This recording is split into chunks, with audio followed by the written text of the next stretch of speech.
আমি ৰাষ্ট্ৰীয় বিদ্যালয় হায়াৰ ছেকেণ্ডাৰী ডিগবৈৰ পৰা আহিলে আমাক লক্ষীপাতা ৰেঞ্জ ডিগবৈ ফৰেষ্ট ডিভিজনে এটা সুন্দৰ সুযোগ দিলে এই আৰ্বিটৰিয়ামটো ভালকৈ চাবলৈ। ইয়াতে আহি আমাৰ ল'ৰা ছোৱালী নিশ্চয় বহুত ভাল পাইছে, আমিও বহুত ভাল পাইছোঁ, বহুত নজনা কথাবোৰ জানিছোঁ আৰু বহুত গছ গছনি দেখিছোঁ। এনেকৈ আৰ্বিটৰিয়াম আৰু বেম্বো ষ্টেডিয়াম যে থাকিব লাগে এইটোৰ বহুত ইম্পৰ্টেঞ্চ আছে, কাৰণ বহুতবোৰ গছ গছনি আছে, জীৱ জন্তু আছে যোনবিলাক এক্সটিংক্ট হৈ গৈ আছে, এণ্ডেঞ্জাৰ্ড হৈ গৈ আছে। এইবিলাক এনেকুৱা আৰ্বিটৰিয়াম থাকিলে আমাৰ গছ গছনিবোৰ অকণমান কনজাৰ্ভ হ'ব পাৰিব, ল'ৰা ছোৱালীবোৰে এইটোৰ ইম্পৰ্টেঞ্চ জানিব পাৰিব। তো আগত গৈ মানে সেই এক্সটিংক্ট হোৱা গছ গছনিবোৰ একদম শেষ হৈ নাযাব, সেইকাৰণে এনেকুৱা আৰ্বিটৰিয়াম বেম্বো ষ্টেডিয়াম থাকিব লাগে।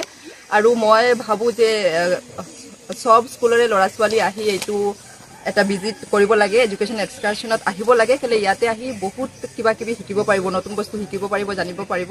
সেইকাৰণে মই ভাবোঁ যে চবেই এবাৰ আহি এইটো এবাৰ চাই যাব লাগে। তো আমি আজি বহুত আনন্দ উপভোগ কৰিলোঁ, বহুত কিবা কিবি জানিব পাৰিলোঁ। সেইকাৰণে আকৌ এবাৰ মই লক্ষীপাতাৰ ৰেঞ্জ ডিগবৈ ফৰেষ্ট ডিভিজনক মই ধন্যবাদ জ্ঞাপন কৰিছোঁ। নমস্কাৰ। আজি ৰাষ্ট্ৰীয় বিদ্যালয়ৰ উচ্চতৰ মাধ্যমিক বিদ্যালয়ৰ আমি শিক্ষাৰ্থীসকলে ডিগবৈ ৰেঞ্জৰ যি ফৰেষ্টৰ এটা অংশ তালৈ আমি দৰ্শন কৰিবলৈ আহিছিলোঁ। আৰু ইয়াত আমি বিভিন্ন প্ৰজাতিৰ বাঁহৰ পৰা আদি কৰি চৰাই চিৰিকটি দেখিবলৈ পালোঁ। আৰু আমি কিছু ঠাই দৰ্শন কৰি খুবেই ভাল লাগিলে।